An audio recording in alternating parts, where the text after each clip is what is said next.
Bien, seguimos en Legal Radio. Le invitamos a seguirnos por nuestras redes sociales de RCC Media, Instagram, YouTube, Twitter, donde quiera que ustedes lean RCC Media, dele a seguir y comparte el contenido de su programa Legal Radio, sea ahora en tiempo real o en diferido, como dice Gustavo de los Santos Col. Chicos, liberaron al cubano. La segunda sala de la Cámara Penal de la Corte de Apelación dispuso la libertad pura y simple del ciudadano, estoy buscando el nombre, Julio César Llorente López. Yo tengo aquí, digamos que la resolución, que es muy corta, ¿verdad? La minuta de la resolución, pero me explican que lo que trascendió en los medios no fue lo que realmente aconteció y se pudo establecer en la celebración de la audiencia para conocer de la apelación que él fue arrestado ilegalmente, inclusive fue arrestado al día siguiente. En el momento que él supuestamente agrede al policía o a la gente de la DGCET, él fue despachado, como decimos comúnmente. Lo llaman de la DGCET para que se presente, no sé si con fines de interrogarlo o algo así, pero antes de presentarse por ante la DGCET lo apresaron en su casa. Eso no había salido en ninguna nota de prensa. No, yo me enteré ayer en la Corte de Apelación. Entonces lo arrestan en su casa sin orden de arresto. Y sin la fragancia, que fue lo que se alegó. Exacto, entonces se vendió y por esto también cobra sentido el tema de la mediatización de los procesos, porque por lo menos si lo vamos a mediatizar, vamos a ser honestos y responsables con la información, porque se crean muchas versiones. Y aquí entonces teníamos a este señor como que era un agresor, que es verdad que le tiró, me cuentan que ni siquiera fue en la cara el golpe, que a la gente de la DGC evadir la agresión, pues fue en un hombro o en el brazo que le dio el golpe. Sí, yo sé, él intentó la pecosata, no, él le tiró. Claro. Una tabana. Si ese hombre agarra DGC que debe tener como 14 libras y 5 onzas, con esa fuerza que tiene, la implicación fuera distinta, la calificación fuera golpe y herido. No, dije se calificaba para jockey. Sí. Entonces, sucede que el meollo de la situación, y por eso es bueno que escuchen Legal Radio, porque le estamos explicando por qué el cubano, a pesar de haber agredido a una autoridad, está en libertad pura y simple. Porque fue que lo arrestaron mal. Lo arrestaron en su casa, no existía orden y no existía esa flagrancia que quisieron vender. ¿Por qué? Porque al momento que él agrede al DGZ, a la gente, o intenta agredirlo, pues él fue despachado. Él se fue para su casa y oye cómo fue, el DGC lo detiene. Que el supervisor me dijo que usted estaba hablando por teléfono. Yo no venía hablando por teléfono. Sí, usted entró a tal sitio y salió, pero yo vengo de mi casa. Sí, fue como una confusión de datos que llevó a este arresto. Y aquí cabe resaltar que la flagrancia puede extenderse por sí, medio a la persecución, lo cual no ocurrió. No ocurrió. Este señor, como te digo, estuvo 24 horas en su casa y después fue arrestado. De esta manera eso se pudo demostrar en la audiencia. Y entonces queda claro aquí, y creo que es una oportunidad de mejora que tienen ciertas entidades, porque el Intran establece, o la ley 631-17, es la de movilidad y transporte, movilidad terrestre y transporte, pues deja claramente establecido cuáles son las funciones de la DGCET, qué deben hacer, cómo deben manejarse, además que hace una remisión expresa a lo que es el Código Procesal Penal como norma marco de todo lo que son los procedimientos, y el arresto no escapa a esas exigencias. Inclusive para usted detener a una persona inspeccionar su vehículo de forma particular, usted necesita un motivo. Por esto la confusión de las personas también, de la ciudadanía común, cuando dicen, no, usted no me puede revisar mi vehículo sin un fiscal. Si es un operativo colectivo, puede ser. Lo que no es, por ejemplo, que te digan, Abelín Torres, mira, a ti se te está dando un seguimiento y vamos a revisar tu vehículo. Ahí sí opera las formalidades propias de ese registro, pero de lo contrario, el radio de acción de la DGC es ese, en términos colectivos, preventivos. No le está vedado. Cuestionable. Perdón, Manzano, y como requisito indispensable, esa advertencia que hay que hacer previo al registro, conectada directamente con la formulación precisa. Mira, esa advertencia. Yo entiendo que aquí, que tenemos tantas leyes, insisto en la desconfianza institucional.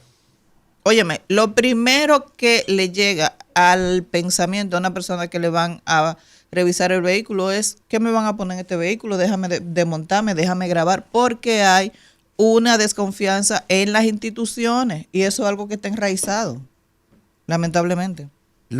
Hay varias lecturas o experiencias que extraer.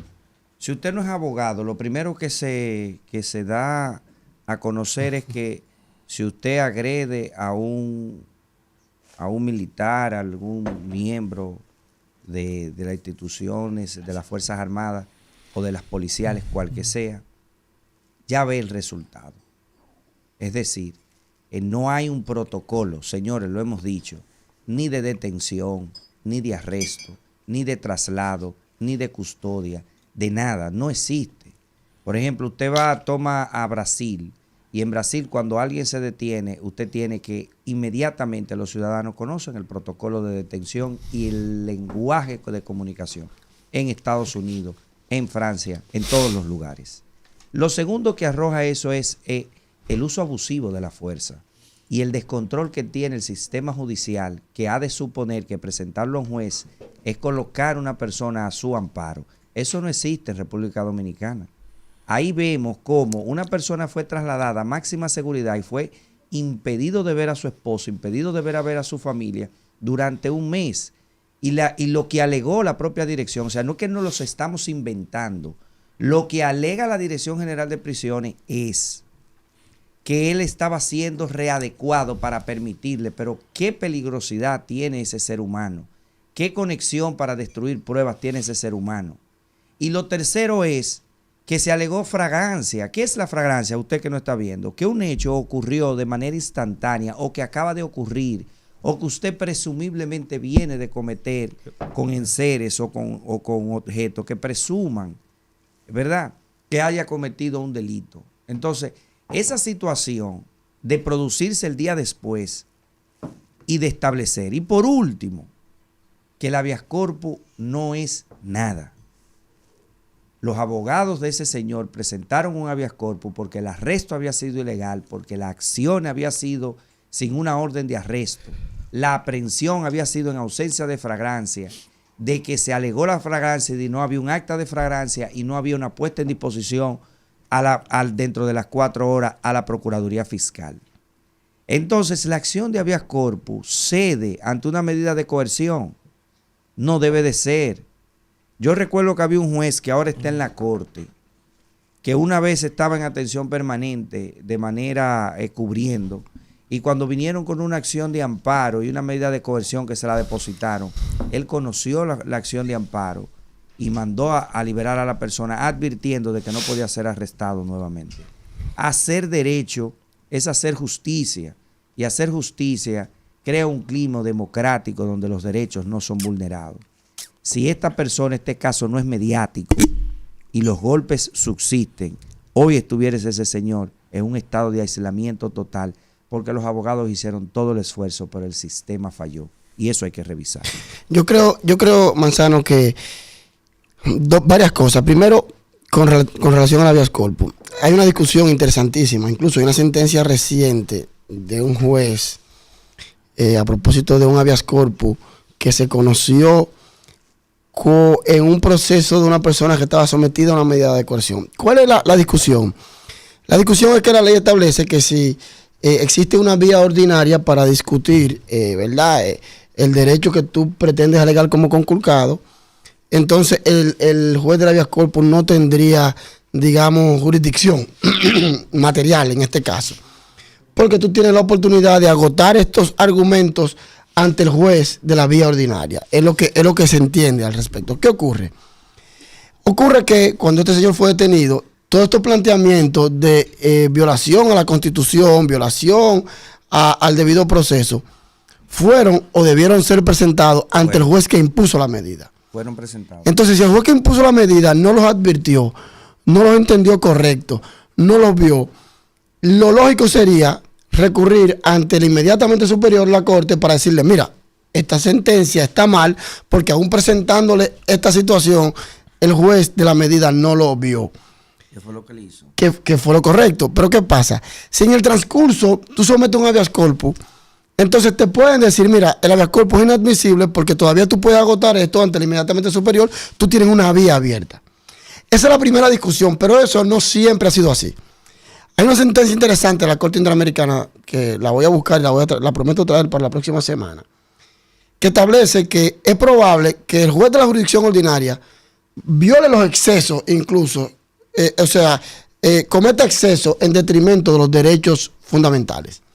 Y aquí, bajo parámetros específicamente controlados y reglados, el juez del habeas corpus pudiera tener sentido, aún a pesar de existir una vía abierta. La línea es muy fina, ¿por qué? Porque habría que ver qué facultad tiene el juez de lo principal, en este caso, y aquí en medida de coerción yo no sé cómo pudiera aplicar esto, porque el juez de la medida de coerción tiene facultad para observar la legalidad de la prisión. Sí. Tiene facultad para observar todos estos detalles que pudiera ver el juez del habeas corpus. Aquí sí aplicaría una vía principal, ¿verdad? Abierta para poder discutir el derecho. Pero esa sentencia se plantea para otros casos incluso. Casos en el que se está discutiendo algo de fondo y donde los parámetros del juez de fondo no pueden exceder quizá la discusión de un aspecto fundamental que sí pudiera ser el juez del habeas corpus. Entonces, eso con relación a esa primera parte. Voy a traer la sentencia para recrear esa discusión aquí. Por otro lado, que se haya sometido a este señor a máxima seguridad. O sea, yo no entiendo esto. ¿Con qué fin? Manzano ahorita explicó el fin. Manzano había dicho que era con el fin como darle un escarmiento o algo así. Pero que la prisión preventiva no tiene fin en sí mismo. No puede, el único fin de la prisión preventiva originalmente era mantener a la persona atada al proceso.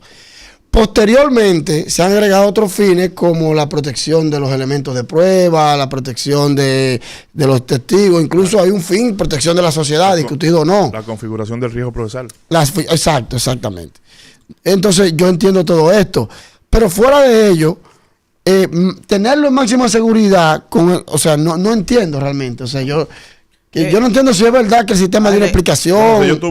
Yo desde el lugar donde me encuentro, y como uno está acostumbrado a leer entre líneas y ver entre líneas los procesos, comenzando por lo que decía Evelyn ahorita, del tema del tratamiento que le da la prensa. Nosotros hasta la saciedad hemos dicho que no sé en qué forma que los periodistas se van a formar, muchos, no todos, en materia de redacción de notas de prensa judiciales. Porque el derecho es complejo y tú a través de una nota de prensa lo complejiza. Lo complica más. Aparte de que lo complejiza, entonces ocultas información o no investigas como debes de hacerlo para llevar información veraz. Eso comenzando. Pero lo segundo es que a partir de lo que nosotros estamos viendo, desde el primer momento vimos una conducta de intentar desde la autoridad de manera arbitraria de resarcir el golpe que el cubano le dio a la MET. Desde el primer momento, del momento en que llegó al destacamento, que ustedes saben el trato que se le dio, incluso se ejerció violencia en contra de él,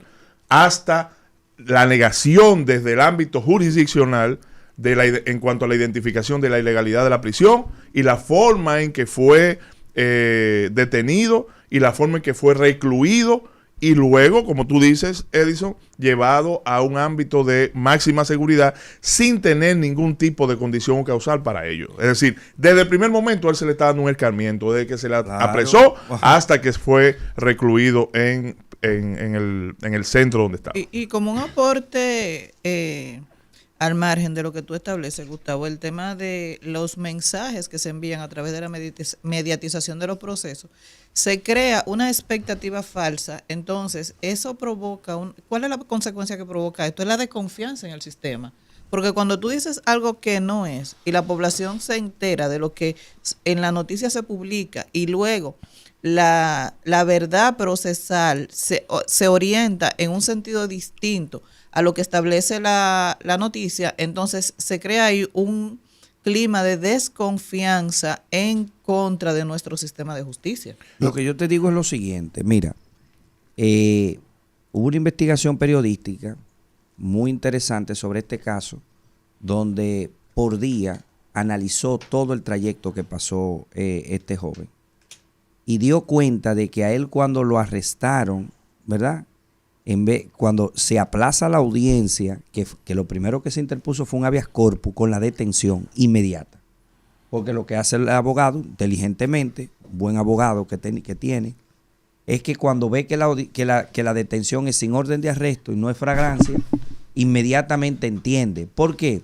Porque la Constitución del año 2010, señores, mírenme, alteró el orden de cosas y creó 3 cosas en la prisión. Creó la prisión arbitraria, la prisión ilegal y la prisión irracional. Entonces, nada más teníamos la prisión ilegal, que era cuando se cometía en violación al debido proceso. La arbitraria es cuando, aún usted estando detenido bajo los cánones legales, imagínese que usted cumple una sentencia con todo, definitiva, pero no lo quieren dejar salir porque ya venció la pena, entonces la prisión puede ser arbitraria. Y cuando es irracional, que ese es un juicio de valorativo para los jueces, cuando tú le pides en un caso 2 años, se aplica la constitucionalidad y el delito tiene un desvalor mucho menor. Entonces ahí se crea 3 tipos de prisión. Y eso lo analiza, creo que Félix Tena en el libro de Constitución anotada. Si no es él, léanlo, que ahí está la de Finjo. Ahora bien, quiero retener en algo aquí. La figura del juez del habeas corpus es la figura más importante en cualquier sistema legal, porque se erige más allá. Miren, los 16 jueces en pleno de la Suprema Corte de Justicia tienen una competencia de revisión de la ley. No tienen ni siquiera capacidad resolutoria el pleno, porque eso ya se cedió al Consejo del Poder Judicial. Entonces, cuando usted está erigido como juez de la Constitución y tiene la legalidad de una prisión o el arresto de una prisión, usted está actuando como un juez constitucional. No de soslayo como en la medida de coerción, que usted lo conoce como constitucionalidad por control difuso. Usted es el juez. Si a Joel o a mí nos arrestan bajando ahí ahora mismo, sin flagrancia y sin orden de arresto, él tiene que ir y buscarlo y presentar un habeas corpus y decir, mire señor, esta persona está siendo retenida, pero ¿cuál es la autoridad? ¿Quién lo detuvo? ¿Dónde se lo llevó? Acuérdense que dieron más de 10 vueltas buscando a ese muchacho que no sabían dónde estaba, y cuando se aplaza la primera medida, en vez de dejarlo en la carcelita arriba, se lo llevan para la cárcel de Najayo. Y usted sabe que yo tuve un caso muy interesante sobre un habeas corpus solo por el traslado, porque eso también es un arresto arbitrario. Cuando un juez te da y te dice que usted se quede en esa carcelita, dice en una sentencia del Tribunal Constitucional que aún bajo el alegato de que esté en modificación la cárcel por cuestiones arquitectónicas y que sea necesario el traslado para modificar el área que se tiene, aún así se debe de pedir una decisión de traslado. Aun cuando la dirección de prisiones lo haya trasladado con oficio, no es la autoridad judicial competente porque no está bajo control. Entonces, aquí estamos cualquierizando todas las instituciones jurídicas simplemente para darle justificación. Encerrar a un preso preventivo que no vea a su familia, que no tenga acceso y que le den el acceso y que la propia dirección de prisiones salga a decirlo a los medios y mande el comunicado de que a él no se le dejaba ver a la familia porque estaba preparándose para su adecuación. Pero es que no tiene fin en sí mismo la medida. ¿Cuál es la adecuación? No entiendo. Sí, no, eso. pero espérate, Es mira, una locura. tú dijiste algo ahorita. A menos que, escúchame Gustavo, a menos que dentro de la prisión él haya tenido un problema, Sí, haya desobedecido pero, las óyeme, normas. era evidente. Pero haya dado una galleta a una autoridad. Sí, pero Bueno, fíjate, yo analicé O algo dentro de la prisión también. Yo dije algo ahorita. Porque llegó con los ojitos morados. Sí, Déjame pero terminar una idea. Cuando una persona está bajo prisión, que él llega al otro día con los ojos morados, golpeados, mareados, que no está en sí mismo, que se ve así el rostro, la policía dice, bajo su cuidado, dice, ay, fue otro preso. ¿Cuál es la diferencia? Está en control de la autoridad. ¿Cuál es la diferencia que sea la policía o que sea otro preso? ¿Cuál es la diferencia? Mira, Está bajo su cuidado para que no le suceda nada. Déjame ayudarte, ¿puedo? Déjame ver tu ayuda. Me dicen si lo tengo que separar. Hay Como que controlarla. me dicen si lo tengo que Hay que separar controlarla. como los niños de preescolar. Ya, me aprendí a sentarme aquí. Oye, Déjame ver tu ayuda. Es que Edison dijo ahorita, y es un criterio, no solamente que está identificado en las leyes adjetivas, el tema de que si hay una vía abierta ordinaria, pues entonces no solamente el habeas corpus, cualquier acción constitucional, Claro que también sí. el amparo tiene el mismo tratamiento. Claro que sí. Pero entonces aquí estamos verificando solamente el tema de la prisión ilegal. Y es donde yo entro. Bueno, el juez de la medida de coerción no conoció, o sea, no observó el tema de la prisión. Pero es que cuando tú ves una persona que llega, como dice Manzano, con los ojos morados, ya es un tema de que no es solamente analizar el tema de la prisión, es que es el mismo derecho a la vida que tiene como bien jurídico protegido La más integridad preciado. física. Y entonces ahí es que yo entiendo que se activa el juez constitucional. Está activado no solamente a través de la medida de coerción, por medio del control difuso, sino que ya el juez, tú no planteaste a través del control difuso ningún tipo de violación a derechos fundamentales ante el juez de la medida de coerción. Pero cuando tú tienes un elemento adicional, una evidencia de que él está golpeado, tú puedes conectar directamente de que la vida de esa persona está en riesgo. Sí, pero el propio Y ahí- juez de la medida, perdón, el propio perdón, juez de la medida puede resolverlo. Variando. Y es ahí, no, no, y es ahí, y es Así no. mismo como él fue sometido No, porque pero le dio una dame- galleta al preso que le dio a él Pero esa es- zumba, también debieron de haberlo presentado y decir, mire, fue este señor. y No, lo no, vamos a no, pero lo que yo someter estoy igual. diciendo es que ¿O no? ahí, Manzano, lo que yo estoy No, diciendo es le que está ahí. dando paño tibio. No, ningún paño tibio, es que yo entiendo que el juez del habeas corpus debió conocer eso y declarar la prisión ilegal, porque es que tenían Pero, otras perdón.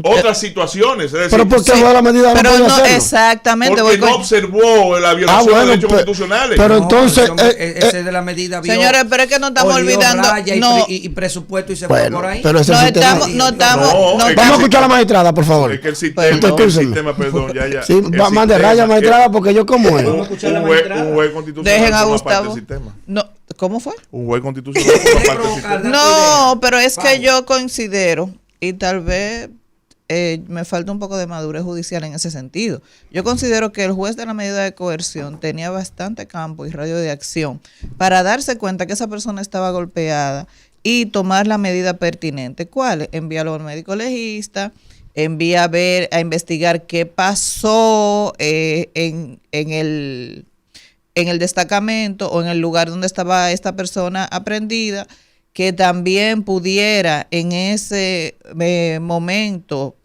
permitir la producción excepcional de pruebas, no de cara a determinar la procedencia o no de la medida de coerción que se le estaba imponiendo, sino de cara a determinar si existió o no alguna violación de derecho constitucional que entonces pudiera declarar ilegal ese arresto o inconstitucional. Y ahí sí, el resultado de esa acción inconstitucional, ¿cuál es? La libertad, porque si a ti te apresan y te apresan mal, el único perjuicio que tú tienes o la consecuencia derivada de ese apresamiento mal es la restricción de tu libertad de tránsito, entonces la única consecuencia posible es tu libertad. Entonces, Sí, por eso es que pero yo no, digo que ahí podemos- tenía, pero que tenía que activarse Sí. el juez de habeas corpus. ¿Por qué? Porque Y no de habeas corpus, perdón, Gustavo, el juez el juez de la medida de coerción, Claro que tiene capacidad pero para para ello. preservar pero ahí es los que derechos voy, ahí es que voy. constitucionales. Entonces, como todos conocemos los retardos del sistema, entonces ahí es que yo entiendo cuánto se tomó, qué tiempo se tomó para que fuera analizada la situación en que La fue. Corte- Pero se tomó un mes, Edison. Entonces, es que yo digo Bueno, que el pero, juez- es pero que- ya es un tema de No, la es que hay una ralentización. violación al Ahora- derecho constitucional y el juez de habeas corpus en cuanto a la ilegalidad de la prisión No hay tenía formalidad. que intervenir, tenía que activarse y tomar una decisión en ese sentido. Mi ¿No diferen- dijiste ahorita que había Lo que te estoy diciendo ahorita es que hay un precedente de la Corte Interamericana en un caso extremadamente reglado en el cual se plantea, pero yo digo que en tema de medida de coerción, si nosotros permitimos eso, entonces le estamos mandando una señal. Una a los, señal de que- Escúchame, Gustavo, a los jueces de la medida, Claro. que se limiten solamente a, No. ver por encima. Y lo que le estamos No, diciendo que es- deben ser más y lo que le responsables y estamos- verificar con escúchame, de la suficiente lo que- profundidad la violación a derechos Lo que le fundamentales. estamos diciendo es precisamente eso. Ah, no. Que no habría necesidad de un habeas corpus si el juez de la medida hace su trabajo. Pero Exacto. Eso es lo que es estamos que diciendo. aquí el habeas corpus fue primero. ¿Qué fue lo que pasó? Que declararon inadmisible el habeas corpus Sí. porque se depositó la medida. O sea, el juez de habeas corpus Eso no tiene está mal. que saber la Pero está medida. bien, el juez de la medida debió resolverlo entonces. Pero está bien, si pero no lo lo- resolvió, no pero podemos, no no lo- podemos justificar al juez. pero- Espera ojo, 30 días que la pero- Corte lo conozca, pero- ¿cómo pasó? Bueno, Oye, pero ¿qué si es el lo juez de que la pasa? corpus no lo resolvía, era lo igual, era un juez. No, pero mira, Porque ya es tú estás que- cuestionando al juez, eso es otra cosa. Pero tú tienes una vía para discutirlo. Esa vía, tú no puedes limitarla, esa vía. A que te quedaste por arribita porque tu deber es este. No, no. Tú deberes verlo todo, como dice Me va a Evelyn. poner mal. Señor. No, me pongo Pero mal. una pregunta, una Es que pregunta. ese es el Ahorita, punto. ahorita, un poquito más adelante vamos a hablar de plazo razonable. ¿Y cuál sería el plazo razonable para tú conocer y determinar que una persona debe estar presa o no? ¿30 días? ¿40 días? Ahí es que yo voy. Está bien, Entonces, pero- por eso es que tiene que pero activarse eso es un una discusión constitucional diferente, cuando se Gustavo. le ocurra. Pero eso es una Eso es discusión diferente, diferente. eso es Si diferente, tú que lo discutimos Gustavo. ahorita, pero eso es una discusión diferente. Eso es Bueno, diferente. por ¿Puede entonces- darte razón o no? Aquí estamos hablando de que una persona, Diferente. óyeme, se te activa el habeas corpus únicamente cuando el arresto es ilegal. Es- Cuestiones constitucionales, nadie discute que puede conocerlo el juez de la medida de instrucción. ¿Estamos de acuerdo Inclusive hasta la propia ilegalidad. Eso Claro como que que no se sí, discute. claro que sí. Porque eso lo tiene el profesor, en la primera sentencia que tiene el profesor Camacho, el magistrado Ignacio Camacho, en su primer tomo fue esa, cerrar la discusión de que eso era posible. Aquí lo que estamos diciendo es, ¿cuál es la gran diferencia en que el poder de un juez de habeas corpus al poder de un juez de medida de coerción? Miren la gran diferencia. Y voy a hablar de un caso particular que tuve en un pueblo.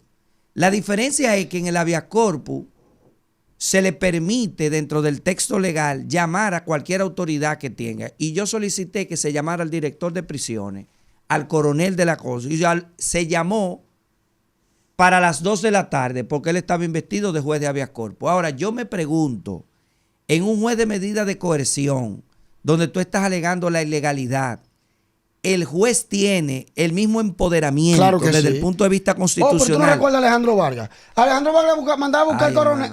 En la medida de coerción, él decía, búscame a los policías que lo arrestaron. Y lo voy a poner para ahorita. Y le preguntaba a los policías, ¿cómo fue que usted lo arrestó? Sí, pero lo que estás diciendo es que depende de el juez que lo tome. En la acción constitucional de habeas corpus. Pero ¿cómo que depende de? Pero escúchame. Era ilegal lo que hacía Alejandro. Era correcto. Lo que pasa es que en el marco de una medida de coerción sufre la posibilidad de discutir otras cosas que no sean necesariamente la libertad. En el habeas corpus, que es una acción constitucional, señor, estamos hablando de la Constitución, no es del codiguito ese, que lo pueden reformar y tirarlo y los jueces interpretarlo. En el juez constitucional, lo único que va a calificar es la legalidad de la actuación de la aprehensión y se va a concentrar en eso y va a determinar, ¿sabe qué? Es legal la detención. Sí, pero es ilegal y se va para su casa ahora mismo porque no tiene formalidad. Miren, el habeas corpus es una carta, la decisión es in voce, se ejecuta sobre minuta y es una acción que va directamente en derecho de la persona que no tiene la discusión de la medida. Pero causa lo siguiente, tu hermano está preso por una prisión ilegal, y el juez de la medida de coerción deposita, la tramitan como ya la recibió, al otro día y la ponen en el rol número tal. Pues tú me estás dando la razón. Cuando yo hablo de razón a nadie, yo estoy planteando una idea. Sí, pero es que tiene que ser. Yo no estoy dando razón a nadie. Pero es que por eso que digo que la acción de habeas corpus debe de ser y no de soslayo en la medida de coerción. Pero no dijiste que eso era otra cosa. Su discusión. Lo que pasa es que tú estás hablando de plazo razonable. Yo hice un símil porque hice una analogía, no tiene que ver con eso. Pero escúchame por qué no es diferente. Porque si no hay arresto ilegal y a él lo arrestan, y se está conociendo una medida de coerción, el mes, como dice Joel, es razonable que se haya decidido inclusive hasta en la corte es un buen tiempo. Dentro de la medida de coerción, eso es un tiempo bien. ¿Tú sabes lo bueno de todo esto? Ahora, si hay ilegalidad de prisión y el habeas corpus lo retiene, para decidir, 3 días es mucho. Para decidir sobre la libertad o no respecto a una medida de coerción, que 30 días es un plazo bien. Lo bueno es que el único desacuerdo que ustedes tienen, ¿cuál es el juez que debe actuar? Si el de la medida de coerción o el de las atribuciones, puede ser cualquier juez. Yo entiendo que se activaba, el juez constitucional. Yo me voy con Joel de que el juez, la responsabilidad de la revisión de esos aspectos era propio del juez de la medida de coerción en ese momento. Y no lo hizo. Y no lo hizo. Qué bueno, lo hizo. Y no lo hizo. Entonces, bueno, que no lo hizo, ya son un tema muy difícil. Yo tenía que esperar 30 días para decidir si yo hermano, pero ya eso es un problema. Y él si no lo hizo, fue una decisión de un juez. Sí, pero si eso es un problema, entonces en ese escenario que yo entiendo que se active el juez constitucional. Tú vas a convertir el juez de habeas corpus en un recurso superior al juez de fondo. Sí, claro. Que te cuestiona el juez de fondo. Pero el juez de habeas corpus no hay forma, ni la Suprema, ni el Tribunal Constitucional. Lo que pasa es que si tú haces eso, Manzano, vas a sustituir medidas por habeas corpus. Lamentablemente. No, porque es la más preso un habeas corpus. Preso un habeas corpus. Es nada más para la ilegalidad. Para recurrir. Sí, pero todo el mundo va a alegar legalidad. Pero que lo alegue. Alegran la medida. Pero alégalo. Óyeme, si la medida te rechaza, entonces va a ir un habeas corpus como un recurso superior. Estimado, escúchame. Tú tienes, óyeme, me pasó en un caso, 10 meses. Oye esto. La persona sin recibir la medida de coerción, sin recibirla, cada vez que él iba por alguna razón ajena a él, se aplazaba. No era lógico que ante la ineficacia, porque no estamos hablando ante la eficacia, porque si funcionara la excepción de la medida de coerción constitucional, el habeas corpus desaparécelo. ¿Me está entendiendo? No, eso no debería ser. Pero ante la eficacia, óyeme, una persona que duró 11 meses y después le dieron presentación periódica, duró porque la medida de coerción se aplazaba hasta para 15 días y un mes. Oye esto, un habeas corpus se tiene que conocer, según la ley, dentro de las 48 horas, conocerse y decidirse. Entonces, cuando tú estás arrestado ilegalmente, sin orden judicial, y yo voy donde un juez a decirle, mire, yo estoy aquí, tengo un familiar detenido, un hermano, que no sé dónde está, porque con la orden judicial yo sé quién lo tiene, qué fiscal lo tiene, quién lo tiene. No lo tiene nadie, no le dan su derecho a la llamada. Y me dicen, no, lo que pasa es que para conocer eso, pero dígame si es ilegal o no, y que lo debe de conocer la medida o no. Entonces el juez de habeas corpus tiene la facultad como juez de habeas corpus sin formalidad, porque el de la medida de coerción tiene formalidades. Tiene la formalidad. Llámame por teléfono, tráigamelo, póngamelo por teléfono, póngamelo. ¿Quién es usted? Sí. ¿Usted es hermano de fulano de tal? Sí. ¿Ese es su hermano? Sí. Vamos a celebrar la audiencia. Hay que traérmelo aquí, porque eso se llama habeas corpus. Traerme el cuerpo. Y cuando se lo llevaron, ¿tú sabes cómo se lo llevaron a ese pobre muchacho? Al habeas corpus que declaran inadmisible. Reventado de golpe. Y ahí debió el juez de habeas corpus decir, un momento. Y eso se conoce hasta sin la presencia del imputado, de la persona, Sí, del siempre. reclamante, porque inclusive la única decisión que puede tomarse ahí es en beneficio de la persona del impetrante. Y como no le perjudica, a veces no es ni necesario que te presenten a la persona. Pero continuamos. Lo que no podemos continuar es seguirnos un poquito la pausa. Vámonos, Isidro.